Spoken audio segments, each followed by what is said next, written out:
Semana que vem a gente ainda tem um mini curso, né, que o PET vai oferecer, depois no final eu vou falar mais para vocês, mas quero agradecer a nossa convidada de hoje, professora Divane, por ter disponibilizado o seu tempo de vir aqui falar para a gente, né, mais um tema aí tão importante, né, e para trazer esse conhecimento também de uma área mais aplicada, né, por isso até que a gente deixou para o final, que é a geologia ambiental, mas ela vai falar também com uma ênfase maior na geologia médica, né? Vou pegar minha colinha aqui para apresentar a professora Adivane para vocês. Então, a Adivane Terezinha Costa, ela possui graduação em Engenharia Geológica pela Universidade Federal de Ouro Preto, mestrado e doutorado em Ciências Naturais, pelo Programa de Pós-Graduação em Evolução Crustal e Recursos Naturais, da Universidade Federal de Ouro Preto, com apoio do CNPq e da Universidade de Magdeburg, através do programa PROBAL. Atualmente, ela é professora associada 2 e tutora do Programa de Educação Tutorial do PET, né, do Departamento de Geologia da UFOP.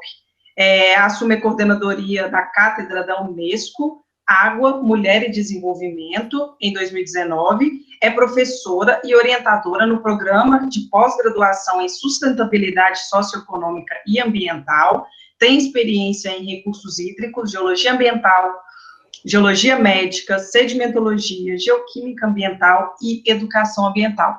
Então, Adivane, é com muita satisfação, né, que a gente recebe você aqui, inclusive, né, nesse projeto que você também ajuda aqui, né, com o PET, então, uma honra tê-la aqui para falar, né, mais dessa área. Ótimo. Então, muito obrigada, né, pelo convite, Alice. Eu queria iniciar aí parabenizando os alunos que estão persistindo, né, na apresentação, nessas apresentações. O caminho é por aí mesmo, né, para vocês não desanimarem e terem as informações aí, que com certeza vai aguçar essa amplitude aí de conhecimento de vocês. Então, gostaria de parabenizar os que permaneceram, né, que estão envolvidos e assistindo, e incentivá-los a participar de todas as atividades extracurriculares que ocorrerem na vida de vocês, porque a formação ali na sala de aula, ela é muito importante, mas a formação extracurricular, ela é fundamental, então o aluno que atravessa toda a formação extracurricular com pesquisas, com atividade de extensão, com participação em palestras, congressos, é outra formação, né, o aluno ele sai muito, muito bem formado. Então, por isso, gostaria de parabenizar vocês de estarem participando, né, que poderiam não estar. Então, queria começar minha fala dessa forma. E é uma honra, né, estar aqui conversando com vocês.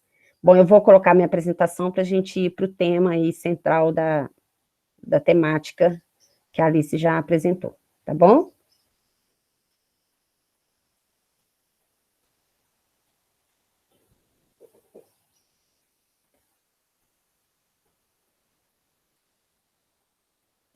Estão conseguindo ver agora? Sim, tá certinho. Ótimo. Então, o tema é esse, né, Geologia Ambiental com ênfase em Geologia Médica. Eu ofereço essa disciplina no curso de graduação. Na pós-graduação que participei na Evolução Crustal também, eu ministrava esse curso de Geologia Ambiental, e nos últimos anos eu tenho dado uma ênfase aí maior a estudos na área de Geologia Médica, porque tem sido uma área em crescente expansão no mundo inteiro, né? Então, existe uma Associação Internacional de Geologia Médica. A geologia médica, ela participa, ela é um tema fundamental dentro do Serviço Geológico Brasileiro, que é a CPRM, e tem sido uma estratégia mundial aí, tanto em relação às enfermidades, como uma estratégia geoquímica de entender como que os elementos, né, ocorrem na natureza, os benefícios e os malefícios aí para a saúde humana. Então, eu vou dar uma ênfase final aí nesse tema de geologia médica, tá bom? Bom, para entender a geologia ambiental e o ambiente como todo, tem-se, nos últimos tempos, adotado um paradigma que a Terra, nessa visão mais sistêmica, né, uma visão mais holística, mais ampliada, era considerada como Gaia. Gaia, ela vem da mitologia grega, que entende a Terra como um sistema vivo, como se fosse uma mãe, tá? E essas teorias, elas são defendidas por esse James Lovelock e também o Fritjof Capra, né? São dois cientistas e que assumem a Terra como processos interdependentes. Então, toda essa questão de, por exemplo, que a rocha é inorgânica, mas ela faz parte de uma dinâmica de um sistema vivo. E isso explica até o entendimento da geologia médica, porque, por exemplo, de onde vêm os elementos que estão no nosso organismo, né, que são considerados sais minerais que nós necessitamos? O magnésio, o ferro, o cálcio, né? Esses elementos, originalmente, eles vêm da rocha. Então, se a gente entende as coisas todas separadas, a rocha é uma coisa, os elementos químicos que estão no corpo humano é outra coisa, que estão na água é outra coisa, a gente não consegue compreender todo o sistema nesse processo de interdependência e como que se relaciona. Então, esses elementos que estão no nosso organismo, originalmente, eles vêm da rocha, né? Eles vêm da rocha, eles passam pelo solo, pela água, as plantas absorvem e nós consumimos, né? Então, existe um ciclo interdependente entre o ser humano e o planeta Terra. Então, esse entendimento, dessa forma, é entendido como a Terra como um sistema vivo, dinâmico, constante movimento, onde tudo que existe na Terra faz parte da Terra, sempre um elemento em menor grau, né, que é a teoria do fractal, sempre faz parte de um todo maior, tá? Então, nós fazemos parte da Terra, temos uma dependência geral, né, de todos os fatores, de todos os organismos que se encontram nessa Terra, tem um sentido de existir, né, e existe essa interdependência. Essa teoria não dá para entrar muito para vocês, né, porque só isso aí seriam 2 aulas, ela é considerada como essa visão, né, que é a Terra na visão sistêmica, e se entende como Gaia, como a Terra como um sistema vivo, onde tudo que existe é interdependente umas coisas das outras, né? E também tem uma interdependência cósmica, né? Com as galáxias, como como a gente pode ver, né? A própria Lua influenciando as marés e outras questões. O próprio Sol, né? Que dá fonte para tudo, né? Então, existe também uma energia fora da Terra que também tem esse processo de interdependência. Então, dentro dessa Terra, né? Tem os processos naturais e antrópicos, que antrópico é o nome que a gente dá para todas as atividades que são construídas aí pelo homem. Então, isso é para vocês entenderem um pouco o que é a geologia ambiental, tá? Mas eu vou entrando aí com as definições mais para frente. Esse modelo, né, do planeta Terra, entendido aí dentro do conceito de sistema ambiental, ele envolve a litosfera, que você já deve ter ouvido falar nas palestras anteriores, né, com a crosta, a hidrosfera, né, com seus rios, com seus aquíferos, água subterrânea, a atmosfera e a biosfera. Essa biosfera, ela envolve os organismos, né, bactérias que vão em regiões abissais dos mares, até altas altitudes aí da atmosfera. E o homem, né, faz parte desse sistema. Todo esse sistema, eles estão interconectados, né? Então, nós temos, por exemplo, com relação à tectônica de placas, os vulcanismos, né, como que eles influenciam a nossa vida. Então, a gente sabe que o vulcanismo, ele emite uma grande quantidade de água, uma grande quantidade de CO2, uma grande quantidade de enxofre, que interfere nas nossas vidas, porque estão na atmosfera e nós respiramos. Então, tudo que está acontecendo no planeta, do ponto de vista de litosfera também, de crosta, de processos erosivos, influenciam a nossa vida e a vida de outros organismos, né? Então, aqui ressaltando também a questão das plantas, né, que estão aqui sobre a crosta, né? Tudo isso faz parte desse modelo que deve ser entendido como meio ambiente ou como, dentro do processo de geologia ambiental, a gente tem que entender esse sistema como um sistema interdependente, né? E nós temos esse grande desafio de entender como que esse homem, né, que chegou aí nos últimos momentos, nos últimos segundos, né, de criação da Terra, como que ele vem interferindo de uma forma tão drástica, né, e como isso tem gerado um desequilíbrio muito grande de todos esses sistemas, tanto da hidrosfera como da crosta como da atmosfera. Então, a gente vai entender um pouco disso um pouco mais para frente.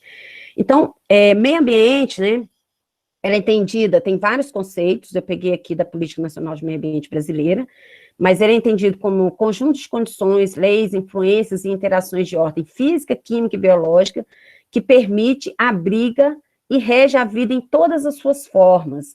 Então, hoje, se a gente procurar o que é meio ambiente, a gente até fica meio assim, porque meio ambiente é tudo.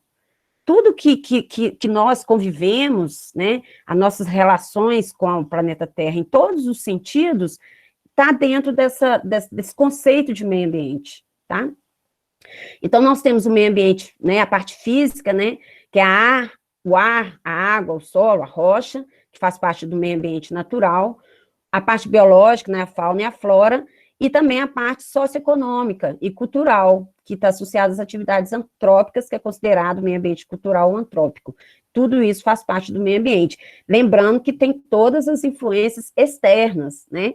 Eu dei o exemplo do Sol e da Lua, mas tem outras influências, por exemplo, o campo magnético da Terra, tem várias questões aí que envolve, que está extraplaneta, que envolve também o meio ambiente, porque afeta a água, o ar, a rocha, o meio biológico, né, e o homem. Bom, esse planeta, né, maravilhoso, né, que foi construído aí por 4,7 bilhões de anos aproximadamente, tudo de uma forma muito lenta, e que nos últimos momentos aí veio o Homo sapiens para habitar esse mundo em condições muito específicas para que ele pudesse habitar. Para vocês terem uma ideia, foram praticamente 2,7 bilhões de anos de trabalho aí das cianobactérias, que são organismos que vivem nos mares, para produzir oxigênio, para que se tenha oxigênio nos mares e na terra, e que isso pudesse ser extravasado para a atmosfera e formar a camada de ozônio, e só depois disso permitiu as primeiras origens de vida no continente, que são as plantas vasculares, né, as florestas. E depois de um tempo é que veio o homem. Então, foi tudo muito lento, essa criação, né? E nós, em pouco intervalo de tempo, a gente está meio que acabando com esse equilíbrio da Terra. E como nós somos partes da Terra, a gente tem sofrido, né, com isso. Então, aqui tem alguns exemplos, né, questão do esgoto, né, eu costumo falar que a natureza do homem muito egoísta é vista principalmente pelo esgoto, porque ele pega uma água potável, que quem estuda os aquíferos sabe como é custoso ter uma água limpa, né, e pega essa água, isso vai para a nossa caixa d'água, né, e a gente defeca numa água limpa, e joga tudo sujo para o rio, e vai contaminando os rios e os mares. Isso é um grande exemplo que eu coloco da natureza egoísta humana, né, que junto às outras coisas gera esse desequilíbrio em função de uma cultura aí de abusos, né, principalmente de questões materiais.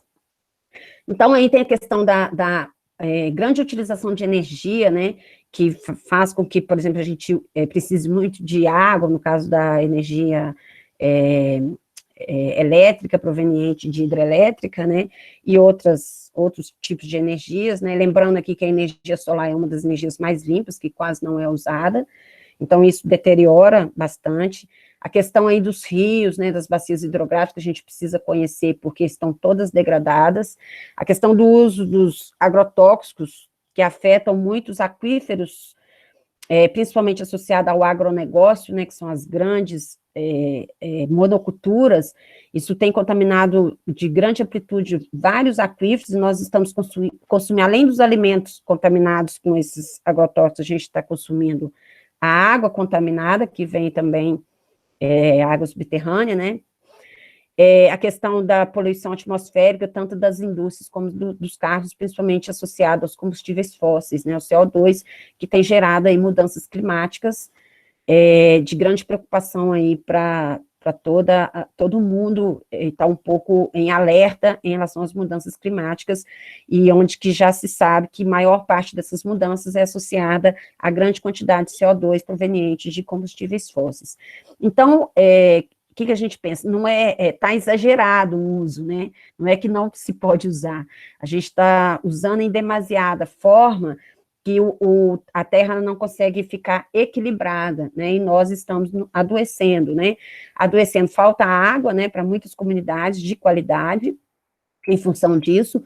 Outra questão aí, questão dos lixos, eu coloquei alguns exemplos, tá? A questão da mineração, também aqui, aqui é a mineração de Serra Pelada, né, no norte, não sei se já ouviram falar, uma mineração de ouro, onde que teve um boom, né, de garimpeiros, e depois acabou a mineração, o lugar ficou meio que abandonado, mas ficou aqui uma quantidade de mercúrio, como elementos altamente tóxicos, uma quantidade enorme de mercúrio no lago que se formou no fundo da cava, né? Então são os impactos provenientes da mineração, que é onde vem a matéria-prima para questão dos nossos bens de consumo, né? Então, como se faz essa mineração, né? Ela é necessária, mas ela precisa ser feita de uma forma que não degrade tanto o ambiente como tem ocorrido nos últimos anos. Então, a geologia ambiental, ela vem tratar todos esses problemas. Então, o que nós temos hoje é um crescimento populacional, né? Nós estamos com quase 8 bilhões de pessoas, o aumento do uso dos recursos naturais, o aumento dos processos industriais e geração de resíduos, né, urbanos. Isso aqui, se a gente usasse todos os recursos naturais e os bens materiais para as nossas necessidades, talvez mesmo com esse crescimento populacional, nós não estávamos como estamos hoje, né, nesse processo de desequilíbrio. O que acontece é que muito dessa matéria-prima, ela é usada de forma não para as necessidades, é para coisas que você não necessita, né? Uma grande parte, né? A grande quantidade de materiais aí, por exemplo, se a gente for no supermercado, o que realmente o homem necessita, né? Para a saúde, a gente diminuiria pelo menos, sei lá, 4 vezes menos, né? Então, a gente usa muito mais do que a gente necessita para as nossas necessidades. Então, isso tem gerado problemas, né, de poluição. Nós somos, na verdade, a humanidade, né, a massa é a força motriz desse sistema, né, desse sistema de abuso de recursos naturais e de bens materiais. É nós que alimentamos com os nossos bens de consumo, só lembrando, tá? E isso tudo gera poluição urbana, industrial, agrícola, doméstica, natural, contaminando o ar, a água e o solo, né? A contaminação do ar pode gerar uma série de doenças respiratórias, não só respiratórias, a gente sabe que existem contaminações por ar que geram até câncer, né? A água também é uma fonte de doenças, não só infecciosas, mas de vários tipos. E o solo, né? Porque a gente planta no solo, se o solo está contaminado, as plantas, elas conseguem absorver os elementos que estão no solo. Se aqueles elementos são elementos que são tóxicos, essas plantas vão absorver e a gente vai alimentar dessas plantas e vamos adoecer, né? Então, tudo isso gera, aqui, só um minutinho, gente, por que saiu o negócio aqui? Tudo isso gera um desequilíbrio ambiental na Terra e, consequentemente, como nós somos parte da Terra, nós também vamos estar desequilibrados. O nome que a gente dá para desequilíbrio no nosso organismo é a doença, né? Quando a gente entra em desequilíbrio, a gente sai do sistema organizado do nosso organismo, do equilíbrio, a gente tem uma doença, e a Terra é a mesma coisa. Então, hoje, dentro desse conceito de Gaia, desses autores que eu falei para vocês, tanto a Terra como o homem estaria aí vivendo um processo de doença, tá? Bom, o que é a geologia ambiental, então, né, diante disso tudo? Ela é usualmente empregada para se referir, particularmente, às relações diretas da geologia com as atividades humanas. Então, geologia ambiental, geologia aplicada à vida, tá? Então, ela é, na verdade, uma interação entre o meio físico e o homem. Ela estuda essa interação, tá? Tentando resolver aí os problemas da melhor forma possível. E envolve a geologia ambiental uma série de disciplinas, que envolve desde a geologia, por exemplo, a geologia econômica, por exemplo, com os processos de mineração, a geologia de engenharia, né, com todas as obras, né, as áreas de risco, todos os processos geológicos, por exemplo, intemperismo, erosão, né, transporte de sedimentos, tudo isso tem uma ligação muito próxima à geologia ambiental, mas também é uma área interdisciplinar que envolve também outras disciplinas, né, que envolve a ecologia, a biologia, direito, geografia, sociologia, medicina, uma série de outras disciplinas, né? Então, é algo um pouco diferente do que vocês talvez viram até agora, porque é uma área bem ampla, né, do ponto de vista de interdisciplinaridade, envolvendo, inclusive, outras disciplinas que nós não temos tanta proximidade, mas nós precisamos sempre estar conversando com outros profissionais, ou às vezes tentando entender algumas coisas da área, né? No caso da geologia médica, a gente tem que ter uma relação muito próxima com os profissionais de área de saúde, medicina, farmácia, né? Para poder desenvolver, resolver o problema. Bom, as áreas de atuação de geologia ambiental, vou citar algumas, né? Só para o sentido de exemplos, né? Nós temos, por exemplo, a avaliação de riscos naturais, como enchentes. Aqui estou dando um exemplo de enchentes, mas também não só enchentes. Então, hoje a gente já falei questão das mudanças climáticas, que é algo que está, assim, vocês vão ouvir falar, porque está em alta, né, essa preocupação mundial com relação às mudanças climáticas. E o que se prevê são enchentes, chuvas torrenciais e rápidas, né, gerando aí inundações e enchentes em algumas regiões, enquanto outras você tem secas extremamente severas, né? Então, isso também é um estudo que envolve a geologia ambiental, porque isso aqui tem consequências no meio físico, e a gente tem que estudar, né? O geólogo, ele tem uma amplitude grande, o geólogo, né, que se especializa na área ambiental, para trabalhar várias questões. Isso aqui, por exemplo, envolve água subterrânea. Você tem seca, você não vai ter infiltração de água, né?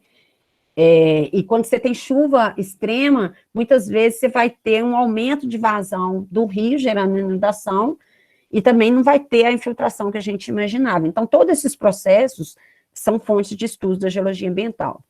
Aqui é um exemplo de erosão costeira, né? Questão dos deslizamentos, escorregamentos também. Aqui eu dei um outro exemplo, que eu não coloquei escorregamentos, mas coloquei um trabalho feito lá em Lafayette com vossorocas. Isso aqui é uma área de controle de vossorocas, né? É um dique para conter os sedimentos provenientes da vossoroca.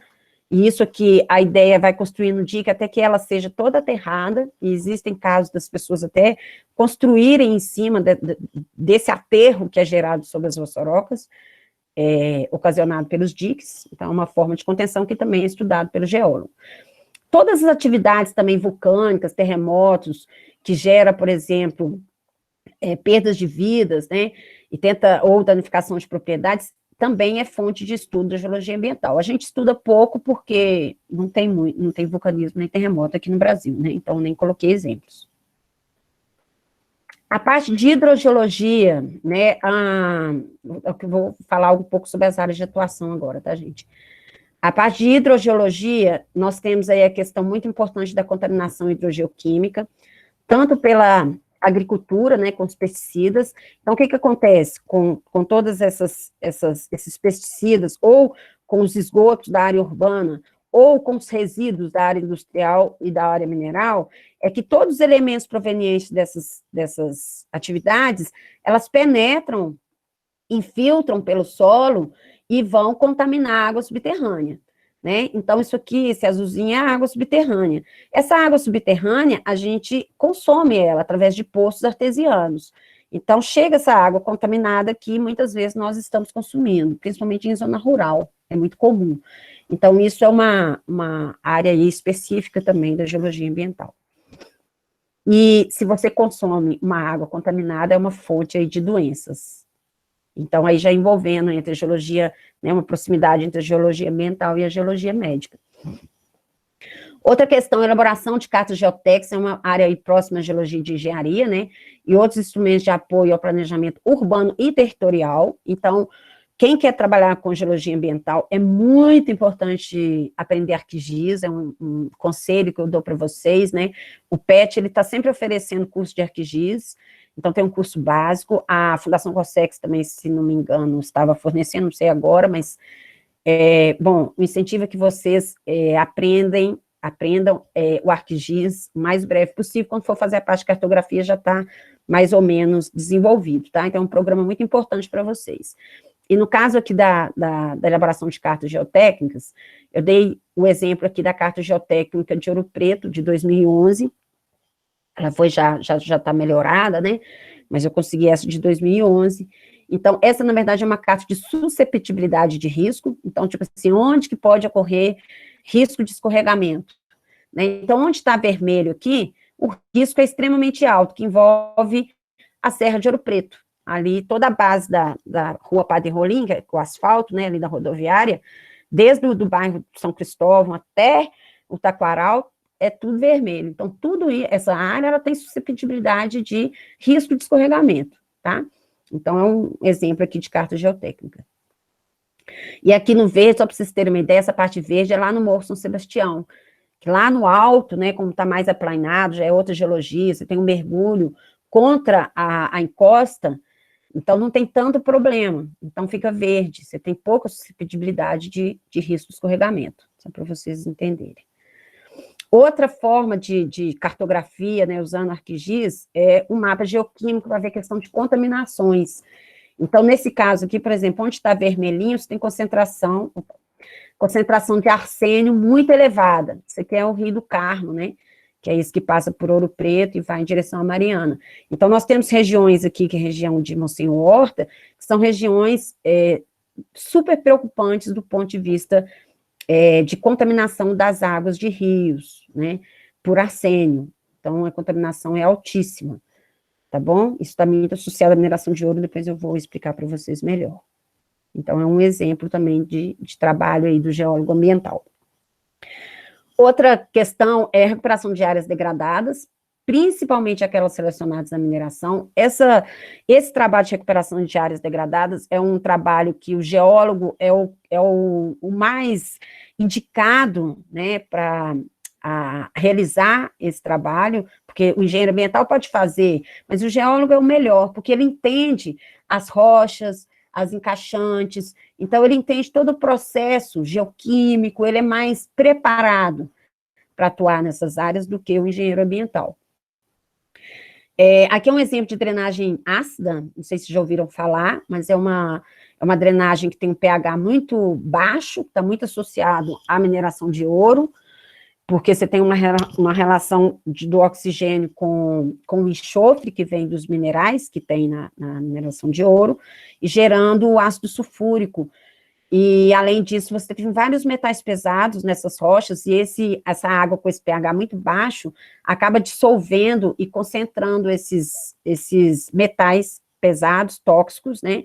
Então, gerando aí uma água extremamente tóxica e bem problemática do ponto de vista aí de saúde da terra e a saúde humana, tá? Então, tem formas de resolver esse problema, que um dos exemplos é o sistema anaeróbio de wetlands. Eu não vou explicar, porque vai demorar um pouco, mas é um sistema que você pode tratar a drenagem ácida, tá?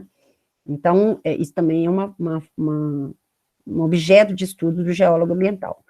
O outro exemplo, eu vou passar rápido aqui, que é algo que o geólogo ambiental faz muito, são os estudos de impacto ambiental, né, dentro do sistema de gestão ambiental e passivos ambientais associados a qualquer atividade que é feita hoje. Por exemplo, você vai abrir uma rodovia, você vai abrir uma mineração, qualquer atividade é pedido o estudo de impacto ambiental, o plano de recuperação de áreas degradadas, né, são vários documentos, e que são muitas vezes realizados por empresas de consultorias. E, às vezes, os geólogos se formam e abrem uma empresa de consultoria e trabalham só com EIA-RIMA, tá?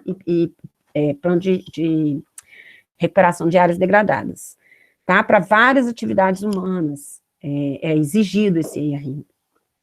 Então, ele vai estudar a água, vai estudar os solos, aí é muito comum ter parceria com o pessoal da biologia, que estuda a fauna, com o pessoal da medicina, que estuda a saúde proveniente da provável contaminação daquela atividade. Outra área de atuação é a geoconservação. Aqui eu estou dando um exemplo do patrimônio mineiro de Ouro Preto, que são as minas, né, do século XVIII, de ouro, que hoje é utilizada para turismo. Então, isso é um tipo de geoconservação e de patrimônio mineiro. Então, essas áreas tanto a geoconservação como a geologia médica, ela tem crescido muito, e principalmente na Europa, porque a Europa não tem mais esse tanto de bens minerais que nós temos no Brasil. Então, já encerraram praticamente. Muitos países, França, Espanha, então eles estão investindo muito em geoconservação, hidrogeologia, né, e geologia médica. Outra questão, os estudos envolvem aí rompimento de barragem ou impacto de mineração, né, mas eu coloquei o exemplo aqui das barragens, então os geólogos eles precisam atuar, né, estão atuando, porque é muito importante todo esse processo de degradação, como que ocorre, né, que é um exemplo do rompimento da barragem lá de Brumadinho. E o que ocorre, o que acontece com esse rompimento de barragem, né, ele gera uma série de impactos e riscos, como a contaminação dos rios e sedimentos, contaminação do solo, contaminação atmosférica, porque esse rejeito, ele seca e gera poeira, né, ele altera aí toda a questão biótica, né, e os ciclos aí de vetores e hospedeiros, né, e reservatórios de doenças, então ele afeta, danos a habitações e infraestruturas e impactos socioeconômicos. Então a geologia, ela trabalha muito nessas 3 esferas, e eu não vou separar cada coisa aqui, porque não vai dar tempo, mas todas essas coisas, por exemplo, a contaminação do rio de sedimentos, pode gerar doenças, né, inclusive, por que coloca isso, contaminação de rio, transtornos mentais e depressões? Já tem uma ideia de ter um transtorno mental e depressão, porque uma grande parte da sua família morreu, você perdeu sua casa, tal, e ainda você está exposto à contaminação atmosférica, por causa da poeira do rejeito, que tem elementos tóxicos, que afetam o sistema neurológico, gerando problemas, por exemplo, mentais, depressão, e a água também, que às vezes você está consumindo, não está uma água saudável, tá? Vou dar só um exemplo, mas tem uma série de doenças, né, que estão associadas a todo esse processo da barragem. Aqui tem um exemplo da dermatite, que tem sido muito comum, e várias outras, tá? Que eu não vou citar cada uma, não. Bom, aí a gente vai entrando aí aos poucos na geologia médica, né? Então, o que é a geologia médica? Ela é uma ciência interdisciplinar, e ela trata, né, da relação dos fatores geológicos com a distribuição geográfica das doenças. Então, é muito comum a gente estudar a parte dos elementos químicos ou da geoquímica, os elementos que estão naqueles meios. Quais os meios, né? Água, solo, sedimento, né, o próprio ar, né, a poeira, a poluição atmosférica, esses elementos que estão ali, eles provêm de uma rocha ou de uma fonte antrópica, porque você pode ter uma quantidade de elementos químicos naturais num determinado meio, em alta concentração, tóxicos, gerando doenças que não têm nenhuma atividade humana específica, né? A gente tem vários exemplos, como em Bangladesh, a gente tem exemplos do norte de Minas, que existe uma contaminação por fluorose da água subterrânea, e não necessariamente tem atividade humana. Existem outros casos, como é o caso nosso aqui, das barragens de mineração, das atividades de ouro, que liberaram muita quantidade de elementos químicos no meio, e tem desencadeado uma série de doenças a comunidade que vive nessas regiões. Então, ele estuda essa distribuição e os fatores geológicos associados a essa distribuição desses elementos químicos, muitas vezes tóxicos. Então, existe uma preocupação muito grande com essa parte da questão tóxica mesmo, né? Estuda contaminações naturais e antropogênicas é gerada pelo homem, tá? E naturais, né, que eu já dei um exemplo, e os possíveis danos à saúde humana, animal e ou vegetal, por excesso ou deficiência de tais elementos. Vou dar um exemplo. A Associação Internacional de Geologia Médica soltou uma nota logo no início da pandemia, que a China, o solo da China, ela é baixíssimo em selênio. Então, todas as plantas, os alimentos que são produzidos na China, têm baixa quantidade de selênio, e nós precisamos de selênio. O selênio e o zinco, junto com a vitamina C, são os 2 elementos químicos, né, que provenientes da rocha, que nós necessitamos para que a gente tenha uma boa imunidade. E aí, um dos autores desse artigo colocou que a China, ela é muito fonte, além de toda essa questão tecnológica que existe, né, ela é fonte de muitas doenças, porque a imunidade do pessoal é baixa, porque não tem selênio. Né? Não vou afirmar que é exatamente isso, mas o conselho que a gente dá é sempre buscar selênio nos alimentos. Uma fonte, por exemplo, é a castanha do Pará. Tá? Mas só para vocês terem um exemplo, a deficiência do zinco, por exemplo, as pessoas ficam pequenininhas que têm deficiência de zinco, né? E com baixa imunidade. Então, a gente tem que estar buscando os alimentos que têm essas fontes desses elementos para a gente poder ter uma boa saúde. A geologia médica é uma fonte de parcerias entre profissionais da área de saúde e os geólogos, né? Então, essa conversa, ela precisa existir, tá? Então, a CPRM, que é o Serviço Geológico, né, tem lá o Cássio, que é geólogo, e ele atua na área de geologia médica, eles têm um programa que é o Regagem, que é um banco de dados, então, se vocês tiverem mais interesse, vocês entram na CPRM, que lá tem um link lá de geologia médica, e tem várias informações, tem vários artigos, né, então é uma área importante dentro da CPRM. E eles têm uma parceria com pessoas da área de saúde, né, tanto médicos, né, tem um médico de Campinas que atua muito diretamente aqui no Brasil, como também farmacêuticos, né, e outros. Eu fiz muitos estudos de geologia médica, e aí, na pós-graduação, então, meus mestrandas, uma era química e outra era farmacêutica. Né? Então, existe essa conversa, o geólogo, ele entende toda aquela parte mais da coleta de água, da análise química de água, de solo, de sedimento, e na hora que entra a parte de doenças, nós estamos aprendendo, né? Então, a gente tem que ter uma pessoa da área de saúde, aquela parte química mais refinada, para podermos conversarmos e entendermos melhor todas as problemáticas que envolvam né, esse desafio dessa compreensão da geologia médica, que é um grande desafio, e que está em ampla expansão, tá? Então, para a gente entender um pouco os elementos, né, que provenientes das rochas e que nós, muitas vezes, necessitamos para nosso bem-estar, para a nossa saúde, eles são considerados elementos essenciais. Então, nós não podemos ser deficiente desses elementos, que nós vamos ter doença, e nem pode ter em altas concentrações. Então, tem um nível que é ótimo, que é o equilíbrio, né? Então, tudo, por exemplo, o Paracelso, ele dizia já, né? A dose certa diferencia um veneno de um remédio.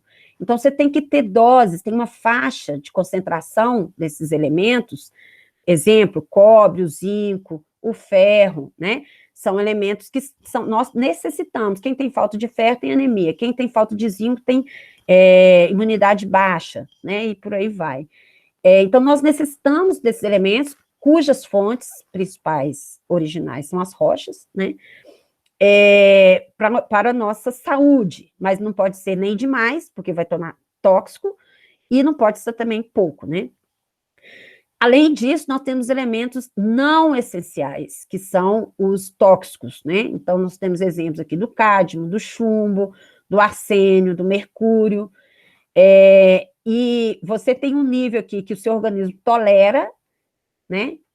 Não tem deficiência porque você não precisa deles, então você não precisa ter eles, mas tá aí, né? Porque todo agrotóxico tem cádmio, todo agrotóxico tem chumbo, então nós estamos nos envenenando homeopaticamente desses elementos, através dos alimentos, da água, do ar, porque nós estamos associados a uma poluição atmosférica muito grande. Então, a gente tem doses homeopáticas desses elementos, que em alguma parte da concentração, ela é tolerável, mas em altas concentrações, pode ser tóxico. A diferença é que os não essenciais, os elementos mais tóxicos, ele, em baixíssima concentração, ele já é tóxico. Então, vou dar um exemplo. O zinco, a faixa dele, por exemplo, na água tolerável, é 100 microgramas por litro. O arsênio, que já é não essencial tóxico, é 10 microgramas por litro. Entende? Então, assim, pequenininha, você está com 11, já está gerando doença no seu organismo. E essa dose desses elementos tóxicos podem ser de forma aguda, né? Você, por exemplo, vai fazer um mergulho na mina de passagem, já lembrando que a mina de passagem tem uma toxicidade enorme naquelas águas, ela tem custo de mergulho, né? E tem na faixa de 3.000 microgramas por litro, o limite é 10 microgramas por litro, então é uma quantidade muito grande de arsênio naquelas águas, você está fazendo um mergulho, de repente você, sei lá, abaixa a sua pressão, você dá um desmaio lá, e você começa a consumir aquela água de uma forma aguda, isso pode ser até letal, pode gerar até a morte, né? Mas pode ser crônica, né? A pessoa pode estar, por exemplo, se envenenando por esses elementos tóxicos, cádmio, chumbo ou mercúrio, ou arsênio, através dos alimentos, por exemplo, em pequenas concentrações, né? Todo dia, pequeno, pode gerar uma contaminação crônica. Mas o mais comum dessas contaminações crônicas, desses metais pesados, são associadas a áreas de mineração, tá? Eu vou dar um exemplo aqui da nossa própria região, que pode, dependendo da região, gerar problemas crônicos, né, em pessoas que estão consumindo, principalmente arsênio, aí, através da água. Tá? Só dando aqui mais um exemplo, a proximidade da rocha em relação a isso, é que as rochas são fontes naturais de todos os elementos químicos presentes no planeta, essenciais e não essenciais. Então, daí que entra a geologia e a preocupação com a saúde, tá? Então, se você, os elementos essenciais, ele está muito associado à saúde, e os não essenciais, eles, em geral, eles geram doenças em pequenas concentrações. As rotas de introdução desses elementos, ou principalmente desses metais, ele pode ser por inalação, então a pessoa respira, né? Pode ser por ingestão de alimentos ou de água, pode ser pelo contato dérmico, tá? Então, um garimpeiro que fica lá no rio todo dia, o dia todo, em contato com uma água que tem muito metal pesado, por exemplo, mercúrio, ele pode tá entrando pela pele, tá bom? Então, isso pode gerar várias doenças. Os metais, eles são muito preocupantes, porque ele pode gerar câncer, mutações genéticas, problemas neurológicos, são doenças mais graves. Daí a nossa grande preocupação com esses metais, tá? A principal forma de exposição a esses metais é a água, tá? Principalmente a água de consumo, né? E os alimentos, mas a água é a principal fonte, né? Que a gente geralmente ingere com maiores concentrações desses metais, é a fonte onde que o organismo absorve com maior potencialidade, vamos dizer assim. Então, a água, a gente tem que ter esse cuidado se a gente está tomando uma água potável, né, que é aquela cujos parâmetros microbiológicos, físicos, químicos não ofereçam risco à saúde. Então, esse cuidado, né, com a água, ela é muito importante para a gente conseguir conter o desafio de gerar doenças através de algo que a gente usa para tudo, né? Não sei se você sabe, nós temos 70% de água no nosso organismo, parecido com o planeta Terra, que também é 70% de água, né? Planeta Água, é um Terra, planeta Água, e aí existe um carinho muito especial da geologia médica com a água, em função desse potencial aí de gerar doenças a partir do consumo da água e a partir dos alimentos, né, todos os alimentos que a gente faz é feito com a água. Bom, agora eu vou falar para vocês de alguns elementos que estão associados a doenças, tá? Então, nós temos o arsênio, que é o número 1, é um considerado um dos elementos mais tóxicos, né, pela Associação de Elementos Tóxicos dos Estados Unidos. Então, ele pode gerar câncer de bexiga, fígado, pulmão, pele, sistema vascular, alterações neurológicas, e dependendo da concentração, se a concentração não é muito alta, pode gerar hipertensão, pode gerar diabetes, tá? Pode gerar doenças menos graves, mas alergias, então é fonte de uma série de doenças. O chumbo, muito associado a alterações neurológicas, né? E problema também de QI em crianças. O mercúrio, câncer de pulmão, rim, cérebro e alterações neurológicas. O cádmio, câncer de pulmão, bexiga, rim, sistema vascular, alterações neurológicas e hipertensão. E o cromo também é considerado bem tóxico, é o câncer de pulmão, fígado e rim. Tá? E tem outros, o manganês e outros elementos que eu não vou entrar tanto em detalhe aqui agora. Eu vou ressaltar essa questão da pandemia agora, né? A gente está vivendo, estamos no meio da pandemia, mais de 100 mil mortos no Brasil, né? As pessoas que estão consumindo esses elementos, seja através da água, seja através dos alimentos, seja através da respiração, né, de poeira, por exemplo, tem uma baixa imunidade, né? Então, a tendência de agravamento da Covid-19 para essas pessoas é muito maior, tá? Então, só dando um pegando um gancho aí com a Covid. Bom, agora eu vou dar um exemplo daqui da nossa região, vai ser um exemplo assim, mais prático, sobre a nossa região, que envolve Ouro Preto, né, o anticlinal de Mariana, que eu vou mostrar para vocês, que envolve a Serra de Ouro Preto, envolve Passagem de Mariana, e envolve Antônio Pereira. É uma região que teve uma exploração de ouro muito intensa, né, desde o século XVII, né, aguçando aí no século XVIII, então foram mais de 300 anos aí de mineração de ouro. Né, nessa época, desde essa época, o sistema de abastecimento público da água, né, é feito por captação de água superficial, nascente, né, e utilizando água subterrânea proveniente de antigas minas de ouro. Isso é um grande problema, né, porque a gente sabe que o ouro, ele tem uma associação muito grande com os metais naturais. Então, para vocês terem uma ideia, aqui depois eu falo de novo, mas eu vou falar, tá? Já para vocês terem uma ideia, para 1 tonelada de ouro, nós temos 300 toneladas de arsênio. Então, isso na própria rocha, não é o homem que colocou, não, tá? O homem, o que ele faz? O arsênio, eu vou explicar depois, eu já vou com algo mais complexo, mas depois eu explico melhor para vocês. Ele está presente na cianopirita, e ele solubiliza, ele se torna solúvel em água, porque ele está na forma sólida no mineral. Ele se torna solúvel quando ele entra em contato com o oxigênio, né? Quando que ele entra em contato com o oxigênio? Se a rocha está quietinha ali, né, vai estar até liberando um pouquinho, mas é pouco. Mas quando se abre a galeria das minas, o que acontece? Esse arsênio, esse arsenopirita entra em contato com o oxigênio e libera esse arsênio na água, ou ele fica também no solo, né? E aí começa a grande quantidade de arsênio, chumbo, né? Que também é um sulfeto, nesses meios, e gerando aí contaminação aí das pessoas, tá? Bom, só para vocês terem uma ideia, esse aqui é o mapa que vocês devem ter visto, do quadrilátero ferrífero. Aqui, essa zona que a gente chama, que é o que a gente chama de anticlinal de Mariana, tá? Aqui nós temos a Serra de Ouro Preto, então acho que vocês viram aqui, né? Quando você entra ali pela rodoviária, você está toda bordejando a Serra de Ouro Preto. Então, toda a Serra de Ouro Preto, ela teve exploração de ouro, né? Tem registro de exploração de ouro.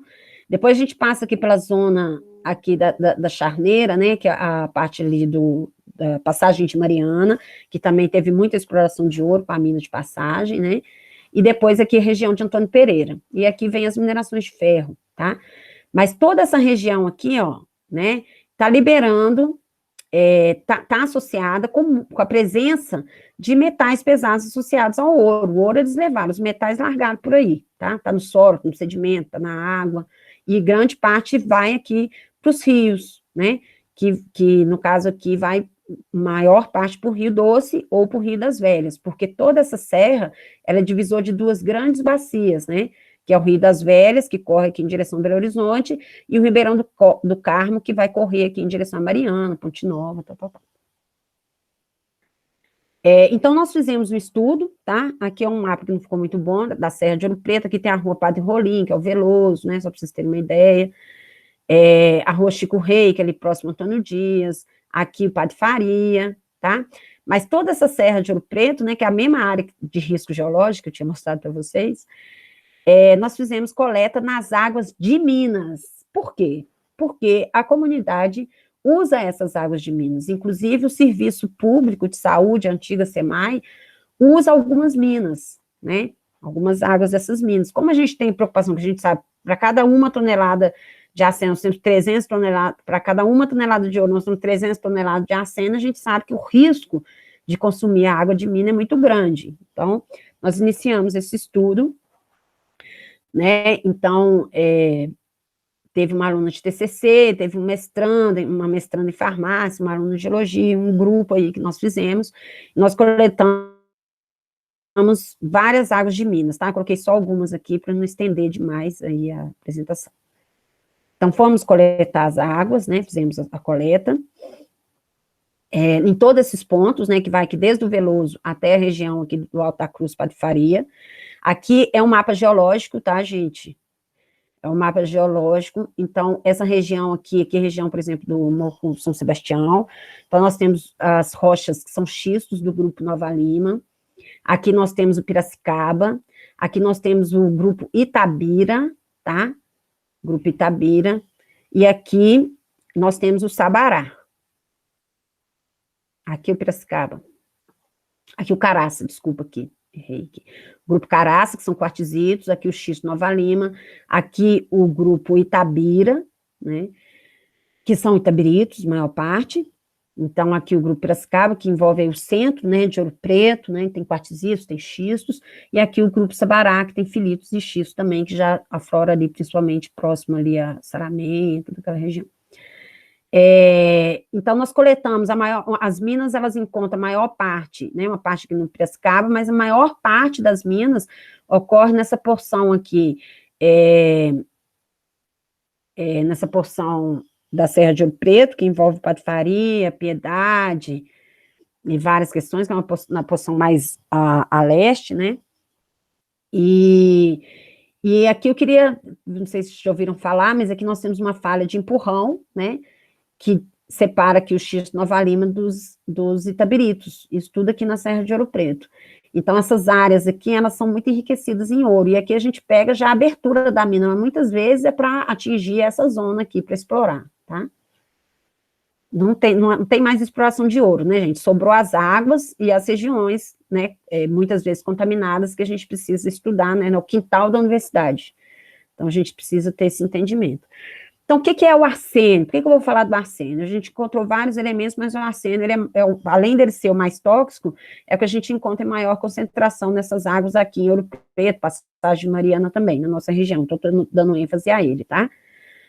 Então, o arsênio é um elemento químico presente nos sulfetos, é um grupo de minerais, que eu acho que vocês já viram também numa aula, né, e principalmente a arsenopirita. Existe arsenopirita, existe pirita rica em arsênio, né, aqui é no caso de uma arsenopirita, e ela é encontrada nos depósitos de ouro da região de Ouro Preto e nos depósitos de ouro de muitas regiões do mundo, não só de Ouro Preto, tá? E o que acontece? A exploração de ouro abre as galerias, então expõe esse mineral em contato com o oxigênio do ar, então faz que, pelo processo de oxidação, libera esse arsênio para a água ou para o solo. Mas a gente sabe que tanto na água como no solo pode gerar problemas na cadeia alimentar humana, né? Então, daí a preocupação. Então, ele pode atingir as águas superficiais, subterrâneas, solo, bioacumular em plantas, animais e no homem, tá? Então, daí a nossa preocupação de diagnosticar, monitorar, né? E estudar essas áreas que tem esse arsênio. Bom, aqui uns exemplos, eu vou tentar explicar de forma que vocês atendam, é um gráfico, né? Aqui é a concentração de arsênio, tá? Que vai aqui até 300 micrograma por litro, que é uma medida, a gente chama de ppb, partes por bilhão, tá? Ou micrograma por litro. E esse vermelho aqui é o limite da portaria 2.914, só um minutinho, gente, preciso tomar uma água. Então, a portaria 2.914 do Ministério de Saúde é aquela que delimita aí os níveis dos elementos da água de consumo, que é a água que a gente toma, lembrando que essas águas que a gente fez a coleta de água de Minas são todas águas que as pessoas usam, ou é o serviço público da cidade de Ouro Preto que utiliza um pouco dessas águas, ou a própria comunidade coloca mangueirinha ali nas minas e utiliza essa água. Então, a gente coletou a água das minas utilizadas para consumo e utilizamos a normativa do Ministério da Saúde que estabelece os limites para a água de consumo, tá? O limite para arsênio é 10 microgramas por litro, é onde que está esse vermelho aqui, ó. Então, todas essas amostras, elas superaram o limite, né? E tem essas aqui, que superou, então, por exemplo, de 10, né? O limite é 10, essa aqui chegou quase a 300 microgramas por litro, então é muito alto. Essa aqui também chegou quase a 100 microgramas por litro, que também é muito alto. E a maioria ficou aqui 2 vezes mais, na faixa de 20 microgramas por litro, que é ruim do mesmo jeito, né? Mas essas aqui pode gerar doença, a pessoa tomando água com uma concentração dessa todo dia, vai gerar doenças mais graves. Nesse caso aqui, vai gerar doenças mais leves. Lembrando, gente, que a doença, ela é multifatorial, né? Então, a gente tem questão genética, né? Então, se a pessoa, por exemplo, ela tem tendência a ter câncer de bexiga, a avó dela teve, a mãe teve, não sei o quê, e ela toma uma água com arsênio todo dia, ela vai desenvolver câncer de bexiga, tá? E tem outros fatores emocionais, né? Então, ela é multifatorial, mas a gente sabe hoje que os metais pesados, né, as toxinas que a gente ingere, ela favorece aí a desenvolvimento de doenças crônicas graves, tá? Então, o que a gente fez? Nesse segundo gráfico, como essa aqui extrapolou muito o valor, 300 microgramas por litro, a gente nem consegue ver esses limites, nós tiramos essa amostra, para mostrar aqui, de uma forma mais clara, sem essa amostra aqui, que a concentração foi muito alta, a gente chama de uma anomalia, né? Então, aqui nós tiramos essa amostra, só para ver melhor, né? Então, a maior parte ficou aqui entre 20 microgramas por litro, 2 vezes a mais do limite, né, e algumas mais, chegando a 100, outras chegando a 300, mas ficou nessa fase aqui. Também muitas águas de Minas, na região, essa aqui é só de Ouro Preto, é um trabalho feito em Ouro Preto, que estão contaminadas por arsênio. Então, a primeira coisa que a gente fala, não toma água de mina, até ter outros problemas, resolver, né. Então, quem não é daqui de Ouro Preto, ou quem é e não conhece, tanto em Ouro Preto como Passagem, é muito comum ver as pessoas colocando mangueiras e por conta própria usando essas águas, porque falta água do sistema público, tá? Então, a gente tem todo um trabalho de educação para falar que não usa, não bebe, né? Então, para não utilizar essas águas. Bom, aqui é o mesmo mapa, mostrando que os pontos de vermelho são todas essas amostras que as concentrações foram altas de arsênio, tá? Então, todas essas amostras que estão aqui, as concentrações são altas. Então, o que a gente observou? Toda essa porção aqui, mais a oeste de Ouro Preto, nós não encontramos arsênio. Então, Moço Sebastião, as águas de Minas, do Veloso, né, também ali próximo ao centro, não teve arsênio nenhum. A maior parte é na Serra de Ouro Preto, entre os bairros Alto da Cruz, Antônio Dias, Padre Faria e Piedade, tá? Então, é só para vocês também não ficarem assustados, água de Ouro Preto tem arsênio, isso aqui, não. A maior parte, as captações, por exemplo, da Colomi, a captação do Veloso, que é o Jardim Botânico, a grande captação, não tem arsênio, então vocês podem tomar tranquilamente. São só essas regiões aqui, tá? Que dentro dessas tem uma captação pública, que a gente já está discutindo para eles arrumarem uma forma de tirar essa captação. E as outras são captações clandestinas, né? Que as pessoas usam por conta própria. Então, aqui é uma mina, que é a mina Felipe dos Santos, que é uma mina turística, e é uma mina linda, que vale a pena ver, conhecer, maravilhosa, pode ver, ninguém vai ficar contaminado de arsênio de ver a água, né? Tem uma cachoeira praticamente dentro da mina, então vale a pena conhecer. E ela tem a concentração de 20 microgramas por litro, 2 vezes a mais do limite, né? E eles criam peixes aqui, né? Então, quer dizer, vai ter uma bioacumulação nos peixes. O solo também a gente tem uma preocupação, algumas áreas já foi detectado, mas a gente não tem todo o mapeamento de solos, né? Mas as plantas que são plantadas sobre esse solo, nessas regiões específicas, Alta Cruz, Piedade, Antônio Dias, Alto Antônio Dias, não é todo Antônio Dias, né? Só a parte alta ali na rua Dom Silvério, a gente tem essa preocupação também com os solos. Tá? Então, aqui é um exemplo, a gente viu, essa captação, ela é próxima a uma outra captação, que também está de 20 microgramas por litro, que é utilizada para abastecimento dessas regiões pela SEMAI e agora pela Sanioro, né? Então, a gente tem discutido, eles já sabem, eles têm essa informação, nós mandamos o relatório mostrando e solicitando a retirada dessa captação, ainda não fizeram, tá? Mas a gente está sempre pressionando para que isso seja feito o mais rápido possível. E aqui é o maior problema da região que a gente viu, que é um chafariz, que tem lá na rua Santa Rita, que é ali no Padre Faria, que deu 880 microgramas por litro. É muito alta essa concentração, né? As pessoas, quando as pessoas buscam essa água, quando falta água nas suas casas. Então, eles vão usar água pega essa água e usa para tudo, para cozinhar, para lavar roupa, não sei o quê, né? Então, é uma preocupação que a gente tem, e uma outra discussão que a gente tem feito com o patrimônio, né? Precisa de estar conversando com o patrimônio, de colocar placas falando que a água é imprópria para consumo, tá? Então, isso tem que ser feito em vários locais, mas esses locais, como esse aqui, por exemplo, a gente tem uma preocupação muito grande, é necessário a gente alertar a comunidade para não utilizar essas águas. E isso a gente precisa da liberação do patrimônio, da prefeitura, tá? Não é tão simples, é algo muito complexo, né? Existe um medo muito grande dessas informações afetarem o turismo na região, né? Mas, então tem que ser feito de uma forma bastante delicada, mas tem que ser feito, tem que ser colocado porque há um problema. Aqui é um exemplo aqui das substâncias mais perigosas, né, e aqui é só para justificar por que a gente trabalha tanto com arsênio. Primeiro que tem na nossa região, e segundo que é o primeiro elemento da lista, tá?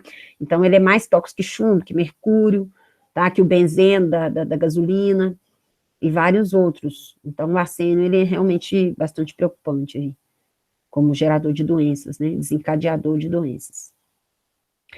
O que ele gera a longo prazo? Você tomando uma água com arsênio, ou se alimentando com arsênio, né? Eu tive informações recentemente que a gente está precisando tomar tanto cuidado com o que a gente se alimenta, né? Mas que foi encontrada aí uma grande quantidade de arsênio em arroz. Qual arroz? Arroz integral. Por que o arroz integral? Porque o arroz integral tem casca, né? E que foi detectado, como eles usam muito agrotóxicos, essa casca desse arroz acumulou uma quantidade muito grande de arsênio. Então, a gente está num risco muito grande, né, de alimentação. A gente tem que tomar esse grande cuidado e buscar outras formas, né, de fornecedores, assim, mais seguros, que existem, né, fornecedores orgânicos e outras questões. Bom, mas o que ele gera, né? Eu já tinha falado antes que é o câncer de pele, pulmão, bexiga, fígado, rim, entre outros, como hipertensão, diabetes, tá? Aqui um exemplo que é o mais comum, né, de gerar, que é uma hiperpigmentação da pele ou uma hiperkeratose. Quando está na forma de hiperkeratose, é um tipo de câncer de pele, né, que é essa foto aqui. Já é um tipo de câncer de pele que é muito comum se você consome esse arsênio a longo prazo. Pode gerar outros tipos de câncer, tá? Mas esse é o mais comum. Aqui é um exemplo de Bangladesh, que é um caso mais comum, mais de 2 milhões de pessoas foram contaminadas, porque tomaram água, água subterrânea, né, com alta concentração de arsênio, e só depois de consumirem por longo prazo, que detectaram, né, e tiraram aquela captação, mas até lá, mais de 2 milhões de pessoas foram contaminadas, muitas pessoas morreram, e aí são os exemplos desse câncer de pele, né. Bangladesh fica próximo à Índia, tá? É o caso mais típico aí de contaminação de arsênio, assim, em grandes proporções.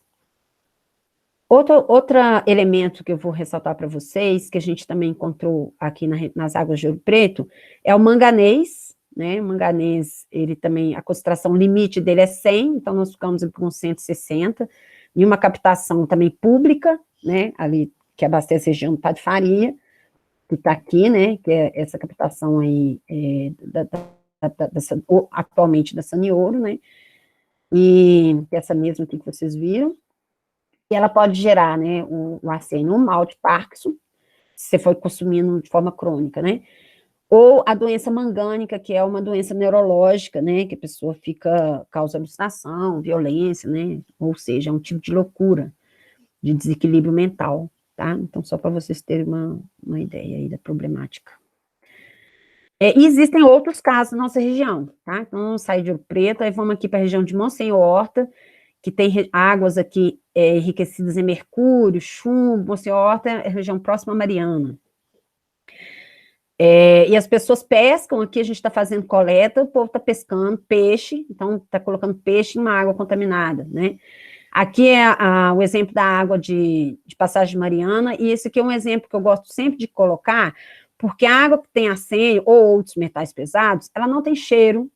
Essa água, ela é verde, transparente, é linda, né? Então, você vai olhar para a água e acha que é uma água limpa, dá até vontade de beber, mas está com quase 3.000 microgramas por litro de arsênio, o limite é 10, né? Então é muito alto. uma concentração extremamente alta, perigosíssimo, e ainda se faz curso de mergulho nessas águas, né? Então, é uma iniciativa privada, eles têm as informações, né, a gente não consegue intervir de uma forma como a gente gostaria, mas só para vocês terem, né, saberem e terem cuidado que a cor da água, né, a transparência da água, muitas vezes não diz nada em relação à questão tóxica da água, né, então daí a importância de monitoramento químico das águas, principalmente das águas que a gente consome. E aqui é um rio de Antônio Pereira, né, que as crianças nadam, que é um rio também onde teve exploração de ouro na cabeceira, né, então tem muito mercúrio, porque o mercúrio era usado pelos garimpeiros para a amálgama do ouro, e também tem outros elementos, tem arsênio, tem cádmio, e a criançada nadando, que é uma beleza, e hoje a gente sabe da quantidade de doenças enormes que tem em Antônio Pereira, tá, então são alguns problemas que nós temos na nossa região, desafios, né, que a gente precisa estar sempre analisando essas águas, estar sempre alertando com processos educacionais a essas comunidades. Nós fizemos também um outro estudo na água de de Passagem de Mariana, tá? Que também, como Ouro Preto, usa, né, coloca as mangueirinhas assim nas minas e usa as águas de Minas, tá? A gente faz sempre uma palestra antes na comunidade, né? E uma palestra depois. Então, só para vocês terem ideia aí como que entra a área da saúde, né? Então, a gente fez análise de água, solo, né? Mas principalmente a água de consumo dessas minas, e também fizemos na casa das pessoas. Depois a gente fomos em porta e coletamos urina dessas pessoas que usam essas águas, e fizemos também um controle de pessoas que não usam água contaminada e as pessoas que usam água contaminada. Coletamos a urina e coletamos cabelo. Essas análises biológicas para estudo de geologia médica, usa-se cabelo, urina e unha, tá? Para você detectar arsênio. E assim, não é tão incomum. Então, tem professor, não vou falar o nome, mas que ex-professor do próprio DEGEL, que mora no Antônio Dias, que foi detectado arsênio no cabelo. Então, ele tem uma bioacumulação de arsênio no cabelo, pode ser pela própria região onde ele morava, né, que Antônio Dias tinha muito ouro também. Então, a gente faz isso, né, que coletando a amostra de cabelo para poder fazer análise, e aí entra aí o químico, o farmacêutico, o médico, né, para nos ajudar nessas questões aqui. E depois a gente volta para a casa das pessoas, né, depois que faz as coletas, para devolver, a gente chama de devolutiva, essas informações para as pessoas. Então, é um trabalho de pesquisa junto com extensão, tá? Bom, nas amostras de urina, por exemplo, lá em Passagem Mariana, só para vocês terem uma ideia, menor que 15, tranquilo, entre 15 e 40 microgramas por litro, os indivíduos já pode estar em risco, tem que ser monitorados, acima de 40, a pessoa já está exposta, tem risco à saúde, pode gerar doenças graves, tá? Então, só para vocês terem uma ideia, lá em Passagem Mariana, a gente fez um trabalho mais completo, porque lá até tem mais risco, porque tinha mais ouro, né, do que aqui em Ouro Preto, tem muito mais água de Minas sendo utilizada do que em Ouro Preto, inclusive, então é mais problemático que Ouro Preto, eu considero. Nós identificamos aí 63% não teria problema na urina, né, que foi menor que 15, 29% teria que ter acompanhamento, porque já tem uma concentração entre 15 e 40, e 8% está em risco de saúde grave já, que teria que ter acompanhamento médico, né, teria que ter uma assistência, e essas pessoas, elas teriam que abandonar imediatamente o uso dessas águas, né, então nós estamos aí na faixa de 37%, foram mais de 100 coletas de urina, né, disso aí 37% apresentaram intoxicação por arsênio, tá? Pra vocês terem uma ideia. A única associação que a gente teve com isso foi hipertensão. Lá na Passagem Mariana tem um grupo de jovens hipertensos, né? Hipertensão não é uma doença comum em jovem. Por que que tem em jovem, tá? Essa relação também de doença com os metais é um trabalho que tem que fazer de forma epidemiológica, não é simples, né? Então, a gente pode ter uma associação, mas a gente não pode provar que aquela hipertensão ela é proveniente de arsênio. Pode ser um fator a mais, porque tem outros, tem questão genética, total, né? Então, a gente chega um ponto que a gente entrega todo esse material para o pessoal da medicina, para fazer um acompanhamento médico a essas pessoas, tá? Infelizmente, isso nós ainda não conseguimos da forma como gostaríamos, né?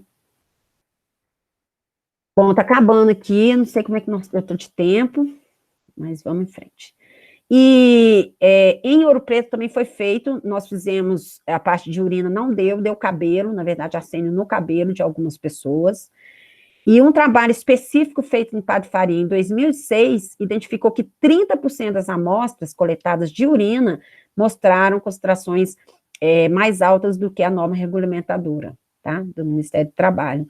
Então, indicando que as pessoas estão realmente tomando água com arsênio e se intoxicando. E aqui é um trabalho atual que a gente tem feito junto com o PET, né, junto em parceria com a SEMAI, a gente está terminando de processar esses dados, que envolve todo o município de Ouro Preto, tá? Não só a Serra de Ouro Preto, que tem maior problema, você vê que esse vermelhinho aqui, ó, são as concentrações altas de arsênio, elas predominam aqui na Serra de Ouro Preto, né? Mas a gente fez, no geral, para outros elementos também, outros elementos químicos, envolvendo todo o município, envolvendo todos os distritos, todas as captações de água, para a gente ter uma ideia qual é a química dos elementos que estão presentes nas águas que nós consumimos. Inclusive, descobri que a água que eu bebo, aqui em Santo Antônio do Leite, tem alumínio alto, proveniente da falta de controle deles, né, no hidróxido de alumínio que usa para coagulação da água, eles aumentam muito a concentração de alumínio. E acaba a gente consumindo alumínio mais do que o limite estabelece. E gera problema, gera, por exemplo, uma das doenças que pode desencadear é o Alzheimer, né, o alumínio. Então, tem toda essa preocupação, e a universidade, o PET, eu tenho um cuidado muito grande com isso, a gente fica tentando monitorar para ver como que estão essa questão da água na nossa região, porque é uma região que teve exploração de ouro, que a gente tem que ter um cuidado maior do que uma outra região que não teve exploração de ouro, que não tem associação com mineração, tá? Então, o que a gente pode falar é que Ouro Preto, linda, maravilhosa, tem uma herança da mineração histórica, né, que tem uma arquitetura belíssima, que possibilitou tanto o turismo como até a presença da universidade na nossa região, mas que existe um passivo ambiental, que a gente chama passivo ambiental órfão. Passivo é o quê? Passivo é como se fosse uma dívida ambiental, e geralmente essa dívida tem dono, que é o dono da empresa que poluiu, ele polui e paga, né, que é o princípio do poluidor-pagador. Mas como foi do século XVIII e não tinha legislação como existe hoje, é considerado um passivo ambiental órfão, tá? Quando é um passivo ambiental órfão, quem que tem que dar conta desses problemas é o poder público e as próprias empresas que estão na região, que não contaminaram, mas que elas, por compensação, por exemplo, as minas da Vale, né, que estão entrando Pereira, Miguel Burnier, por compensação, elas poderiam intervir, se fosse de interesse delas. Mas é uma dívida do poder público, né, então por isso que a universidade, ela precisa atuar nessas questões, e por isso que estamos trabalhando isso há muitos anos, né. E muitas captações já foram fechadas, tá, gente? Já foram encontradas captações com chumbo, que foram fechadas, né? Agora a gente está na batalha dessa única captação que está com arsênio, que é pública, mas que outras já foram fechadas. Então, esse monitoramento, né, a universidade, ela tem esse dever de fazer isso junto aí com a prefeitura, com o governo do estado e com as empresas privadas. As soluções, né, a princípio, a gente tem algumas formas de remediação, mas elas são caras, né, o tratamento convencional não tira o arsênio da água, elas são muito caras do ponto de vista mais público, né, então se é uma captação só, é melhor retirar essa captação, tá? Existem algumas questões do filtro também, com carvão aditivado, mas não é 100% seguro, então o que a gente fala, não usa essa água, tá? É a primeira coisa. Outra questão, com as pessoas que usam esses canos, né, por conta própria, a gente entra com um processo de educação, conscientização, mostrando todas as informações, né, das doenças que geram, pedindo para não utilizar essas águas, né, e a gente faz isso, ou fez, né, nas associações de bairro, nas escolas, né, os meninos do PET vão sempre, desde que eu estou no PET, a gente está sempre com esse projeto de levar essas informações para escolas. O poder público, a gente tem um discurso assim, próximo também, tanto a parte da coleta, que a gente precisa do órgão público para abrir, né, as captações para a gente poder fazer, então existe uma parceria, e existe também essa batalha de convencer essa agência, né, de águas hoje a poder solicitar a Sanioro, que é a empresa atual, para poder inativar essa captação. E a gente, com a questão educativa, educar as pessoas que fazem as captações por conta própria a não utilizar essas captações de mina, né? As placas educativas em Farizes, que não está fácil, mas que a gente estamos na batalha também, sejam colocadas. E a mídia, né? Então, o PET tem feito aí uma série de vídeos, vocês podem ver no Instagram e no YouTube do PET, tem uma série de vídeos falando dos elementos, falando desse projeto que a gente tem feito. Então, são atuações locais aí em relação a isso. Aqui é uma palestra realizada na Associação de Bairro. Então, a gente incentiva a não beber ou fazer alimentos com captações de águas de minas, principalmente aquelas de uso alternativo, né? Como essa aqui, vocês estão vendo. Não beber a água de rios, tá? Então, mais cuidado, porque às vezes você tem uma captação que é limpinha, não tem nada em cima, mas você pode ter naturalmente alguma contaminação. Então, a gente tem que ter a ideia de qual água que a gente está bebendo, tem que ter essa segurança. Por quê? Porque pode ter arsênio, chumbo, cádmio, mercúrio e Escherichia coli, né? Por exemplo, as andorinhas, linda, maravilhosa, aquelas águas, ótimo para tomar banho, mas tem uma alta concentração de Escherichia coli, que é ali das fossas que tem no Morro São Sebastião, tá? A gente já identificou lá concentrações altíssimas de Escherichia coli. Então, tem que tomar bastante cuidado com o uso das águas, né? E qual que é o nosso desafio, né? Levar água segura, de qualidade para as populações, principalmente as populações vulneráveis. Porque se essas pessoas que utilizam água de mina, elas tivessem condições de comprar um galão de água mineral, ou a própria Sanioro, né, tivesse aí o dever de oferecer para essas pessoas uma água de boa qualidade em quantidade aceitável, as pessoas não utilizariam essas águas de Minas, tá? Mas é uma coisa bem cultural da região, tá? E envolve justamente as pessoas que moram na serra, muitos são descendentes de escravos, né?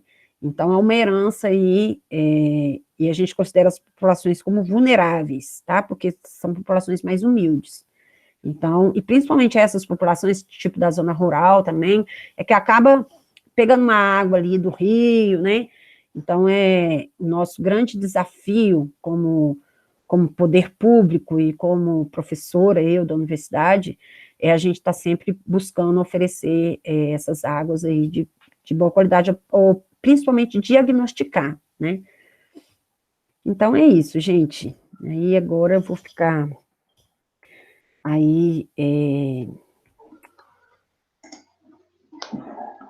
guardando as perguntas. Nossa, eu passei muito tempo, você nem me avisou, hein? Na verdade, passou 10 minutos. Eu imaginei que estava já no final, porque você foi apresentando os casos, né? Aí eu falei assim, não vou interromper, mas não tem problema, não. Foi ótima a palestra, Giovanni. Parabéns, nossa, muito, muito boa. Trouxe, né, para a gente essas informações aí. Acho que atendeu bem, né, o objetivo, porque falou da atuação, né, diferentes, porque a geologia ambiental, ela abrange muitas áreas, né, na verdade, ela é a área maior, me corrija se eu estou errada, e a parte da hidrogeologia, a geologia de engenharia, e essa parte da geologia médica, que está crescendo, né, cada vez mais, trouxe para a gente também, e esses estudos, né, que você está à frente há tanto tempo, né, a Divane é uma professora que é referência, né, nessa parte de extensão, né, de contribuir aí, né, para a população de Ouro Preto, da região como um todo, né, e é muito importante esse trabalho que você faz aí em frente no PET, né, então, parabéns mais uma vez e gratidão por ter trazido aqui, né. Bom, pessoal, aqui não alguma questão, gente, perguntas, aproveitem, hein? Algum comentário, né? Algum comentário, Espero que ninguém ficou muito preocupado de cabelo em pé.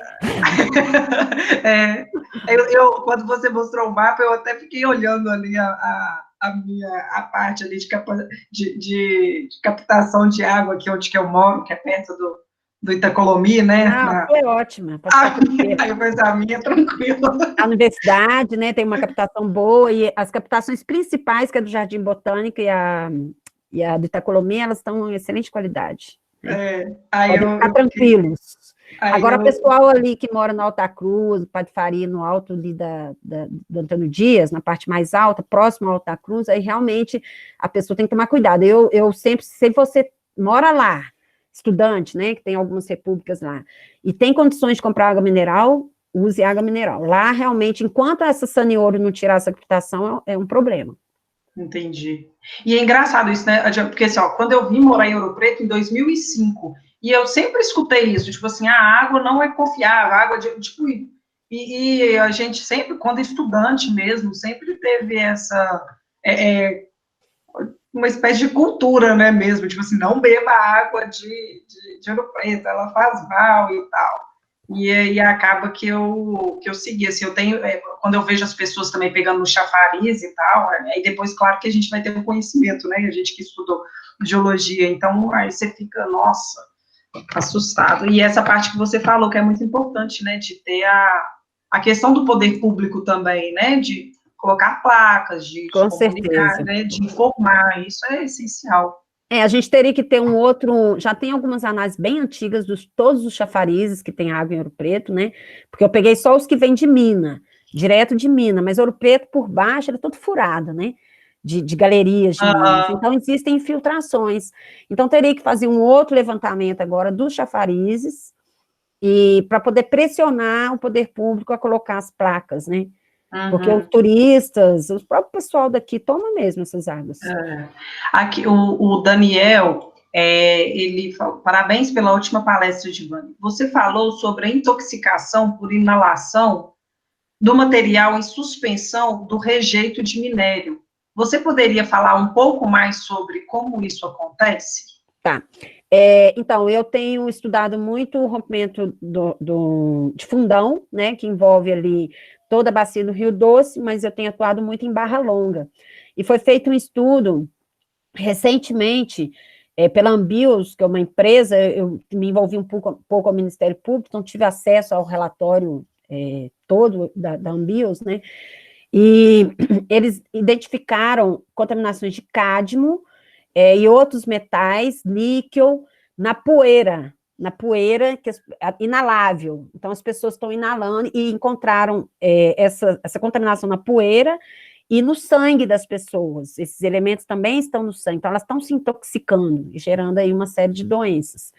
Está sendo feito um estudo agora mais epidemiológico, mais amplo, né, para tirar as conclusões finais pela Fundação Getúlio Vargas. Mas o que acontece? Esse material é um material muito fino, né, o rejeito. E vocês vão ouvir muito falar, o rejeito não é tóxico, Realmente, o rejeito, ele tem uma toxicidade bem menor, o rejeito da mineração de ferro, do que os rejeitos do ouro, por exemplo, né? Não tem muitos metais pesados no rejeito. Ele, originalmente, ele teria ferro, que não é muito tóxico, só se tiver em altíssima concentração, e o manganês, que seria o que a gente teria maior preocupação. Mas os metais mais tóxicos, cádmio, arsênio, originalmente ele não tem. Mas o que acontece? Ele vem em suspensão na água do rio, aí ele extrapola para as planícies de inundação, né? São as áreas planas que tem perto das comunidades. Ali ele seca e gera poeira. E as pessoas respiram essa poeira. O que acontece é que esse óxido de ferro que tem no rejeito, e o manganês também, principalmente na forma de hidróxido, muito fininho, muito comum ter goetita, por exemplo, ele funciona como uma esponja de metais pesados. Existem alguns meios, como a matéria orgânica, o hidróxido de manganês, o hidróxido de ferro, que o metal pesado, ele está ali, ele vai e puxa aquele metal. É igual a mulher, por exemplo, passa argila na pele para tirar a toxina, a mesma coisa, essa partícula muito fina de ferro, manganês, matéria orgânica, ela absorve esses metais. Então, pode ser que originalmente não tenha esses metais na barragem, mas ao longo do caminho, ele vai incorporando os metais nesse rejeito fino e trazendo-o à superfície, que talvez se não tivesse esse rejeito fino, esses metais estariam no fundo do rio, que são metais muitas vezes associados ao ouro. O cádmio, por exemplo, não tem grande associação com o minério de ferro, né? E, então, isso é o que está sendo feito, estudos para averiguar isso, tá? Eu sei porque o meu doutorado e os estudos que eu fiz, a gente fez análise de MEV, a gente viu, fiquei impressionada como os metais estão incorporados aos hidróxidos de ferro. Então, isso gera contaminação, tanto nos sedimentos de suspensão que estão sendo consumidos pelos peixes, né? Então, o médio doce e o baixo doce está tendo uma contaminação enorme de peixes por metais pesados, que provavelmente proveniente desse sedimento de suspensão, que esse ferro com esses metais aí que incorporam nesses hidróxidos de ferro, tá sendo aí consumido pelos peixes e contaminando peixes e pessoas, né?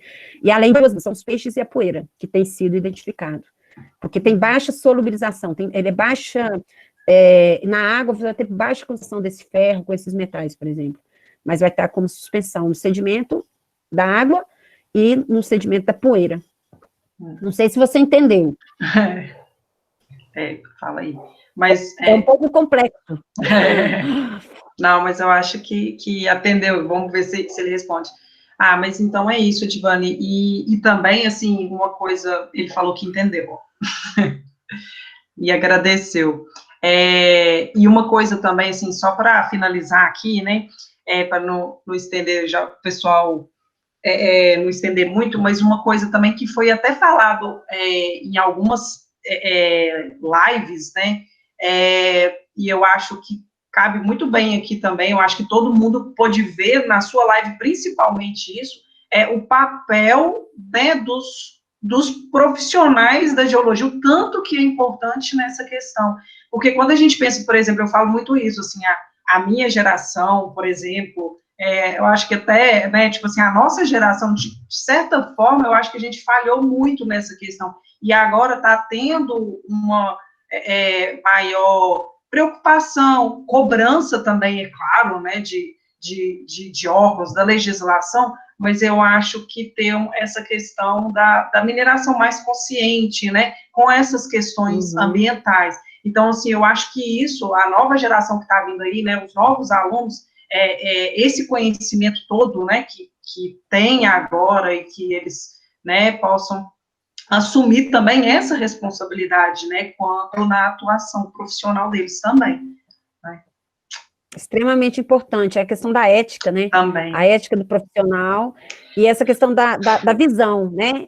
O profissional ele não pode ir explorar só com a visão de lucro, ele tem que saber que tem comunidades ajusantes, que tem vidas humanas, né? Porque o ônus é muito caro do ponto de vista de multas, né? Quando eu trabalhei na UFBA, eu fiz muita consultoria para o Ministério Público e nós fechamos 2 minerações, porque era impossível, né, porque praticamente acabou com a água da comunidade, né, e não teve jeito. Então, assim, imagina o ônus do profissional vendo a mineração sendo fechada, além dele perder o emprego, a multa que a empresa paga e ainda a mineração fechada, né. Então, faça, mas coloca a prioridade desse cuidado, né, tanto com a questão ambiental como a saúde humana, porque vão todos dormir mais tranquilos. É isso aí. Então, tá bom. Gente, então, eu quero agradecer todos aí pela presença, né, mais uma vez, por também ter a frequência de vocês aí participarem, espero que vocês tenham aproveitado. A gente não vai parar as atividades, né, vão ter outras atividades, para finalizar essa iniciativa das lives, né, na próxima semana a gente vai ter um mini curso que vai ser oferecido pelo PET, né, de caderneta de campo, e depois eu vou mandar mais as informações, e também a gente vai ter outras atividades aí no decorrer do período, né, até também a Divane, a gente está organizando com a B. Michel, a gente vai ter palestras com o PET, enfim. E é isso, muito obrigada, Divane, mais uma vez. Eu que agradeço. E até a próxima. Eu que agradeço. Obrigada, gente, pela presença, pela atenção, e que tenham aí um ótimo isolamento social com muitos estudos. É isso aí. Tudo de bom. Obrigada, Alice. Obrigada a você. Tchau, tchau. Tchau, tchau.